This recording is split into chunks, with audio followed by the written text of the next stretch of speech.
চকোলেটের তৈরি গরু ওজন ৫০০ কেজিরও বেশি। দক্ষিণ চীনের অসন্ন শহরে তৃতীয় বার্ষিক চকোলেট উৎসবে দর্শনার্থীদের আগ্রহের কেন্দ্রবিন্দু ছিল বিশালাকৃতির এই চকলেট। প্রায় ৫৫০ কেজির বিশুদ্ধ চকলেট দিয়ে তৈরি হয় গরুর এই ভাস্কর্যটি।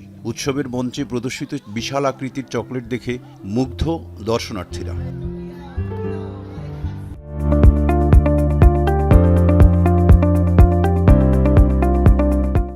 পুরো এই ভাস্কর্যটি তৈরি করতে একসঙ্গে কাজ করেছেন চকলেট তৈরির কারিগর, ভাস্কর সহ রন্ধনশিল্পের স্থানীয় কিছু শিক্ষার্থী।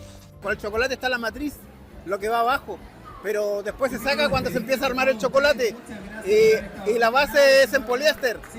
Eso no apareció aquí. এটি বিশ্বের সবচেয়ে বড় চকলেট গরু। এই উৎসবে এটি প্রদর্শনের মাধ্যমে শহরের পশুপালনকে আরও উৎসাহ দেওয়ার সুযোগ হলো। এটি ছিল অ্যাঙ্গাস গাভী। আমরা সবাই খুশি যে দুধ, মাংস এবং চকোলেটের জগতে অসন্ন শহরের নতুন পরিচয় মিলেছে। Hago un homenaje también a la ganadería de esta zona porque esto era una vaca Angus, que ya bueno ya no está, pero era.